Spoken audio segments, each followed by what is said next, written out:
Good morning, everybody. I don't know, I just feel like I just got out of breath.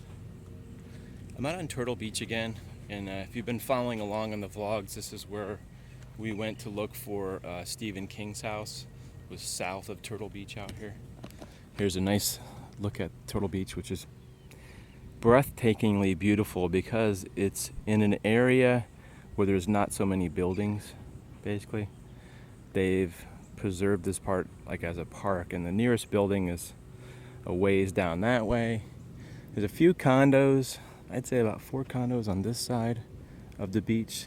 The rest of it they sort of left really natural, which I really enjoy the vibe out here. It's just like beyond peaceful, I would say.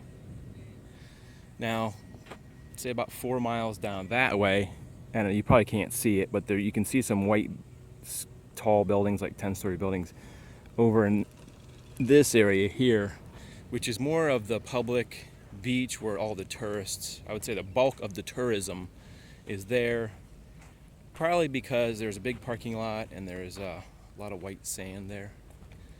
But I don't know how you could love this anymore. Check this, man. Look at this. Nobody's out here.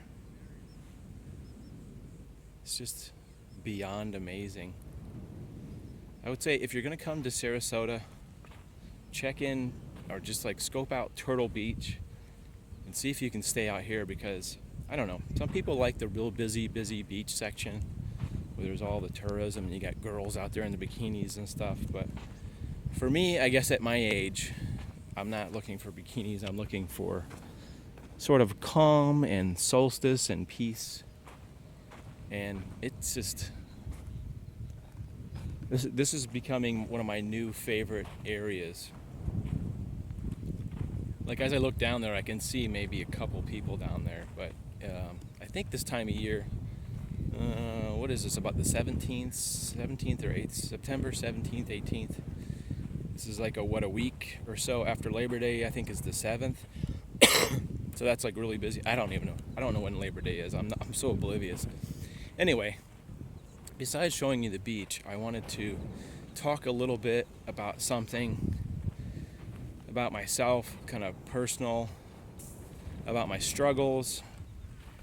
I'd say the last 2 years has been somewhat of a struggle and a godsend, bittersweet time.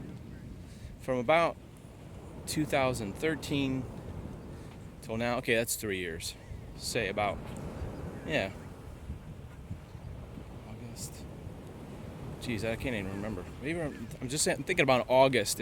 September is when I quit my job of 10 years that I worked at a hospital where I did sort of like 2 jobs. I worked in the cafeteria as like the person who ran the cafeteria. And I also worked in the back of the kitchen where I had to wash dishes sometimes and help do patient food stuff. And I would say it wasn't so much that the job was bad, but the job atmosphere was bad for me. Because at the core of me, I've always been a positive person. Sorry, I'm getting distracted by the beauty here. The waves are a little bit loud. The beauty. Look at the beauty. I'm having one of those days where I'm just sort of walking out here getting overwhelmed. Here's some people right there coming down the beach. It's still a little bit early. I think it's still like 9:30ish. I'm not sure what time it is. These cell phone video thingies need a clock. Anyway, I had a job for 10 years, from about 93 to 2013, about 10 years. And I was super unhappy, but not knowing what to do. And that's the subject matter is what I'm saying, is what I'm trying to convey is mediocrity. I use that word because it sort of means like the art of being mediocre, just accepting your life circumstances. Man, that sun's right in my eye. I forgot my glasses today. I'm gonna cock my hat down so it's covering my eye, so I'm not looking right into the sun. So For many years, I thought, I need to get out of this job. I need to get out of this job. And why didn't I just quit? Because I was my confidence was not very high. I guess the job didn't build up my confidence, or there was something in me that kept me from being confident that I could get another job. Formerly, before that, I had worked in the television and video industry and got burned out on that. Then for a brief time, I worked in construction as an electrician and a carpenter and a demolition person.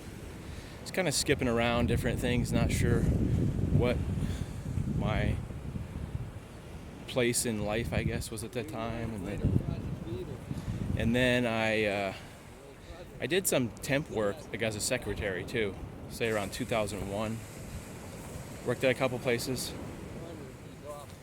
So I was very unhappy. I just came to the point, I think in 2013, where I was like, I gotta do something, because I was on medication for depression and anxiety and stress, and at one point I wanted to take some time off from work, so I had to, in order to collect my pay, my earned sick time, I had to go to a psychiatrist or a psychologist, or the one that has the PhD, whatever, and see them. But it wasn't seeing them because I needed to talk to somebody, because I really didn't talk to them. It was more medication. I don't know. I don't want to like bog this down with all that technical stuff. But anyway, I think it was the beginning of the year 2013, I think, was when I was like doing that. And I took a couple weeks off because my brother died in 2012. And I think that was really heavy on my mind, because that was like a whole another thing that we can get into in another vlog. My brother passing away. It was the beginning of December 2012. Just wasn't in a good place, and I knew it was job related, because I was just go home after my job and I was just miserable. And so the point I wanted to relay to you is that you, and I mean everybody that's watching, has potential in you to do something that you're passionate about. Everybody is passionate about something. Football, crafts, gardening, wildlife, flying. I don't know. Just you know what you're passionate about. And I just say there's something that you enjoy doing other than working at wherever you work. If you work at a 7-Eleven or you work at a restaurant. I never heard anybody say that, like, I'm really passionate about working at a restaurant, or I'm really passionate about working at a 7-Eleven. It's not that it's a bad job. It's just that maybe your heart is really somewhere else. And that's, with me, I wasn't sure where my heart was. I know what I enjoy doing, which is shooting videos, and I like to make things, and I like to read a lot. I read a lot of magazines and books all the time. I'm always reading. How do you get a job where you just read for a living? It's just, sometimes it's hard to connect the dots, I guess. And when I left my job, I didn't have the perfect thing lined up. I went to school for drafting and design because I thought I was going to learn how to be a 3D designer. And there used to be a TV show I used to watch.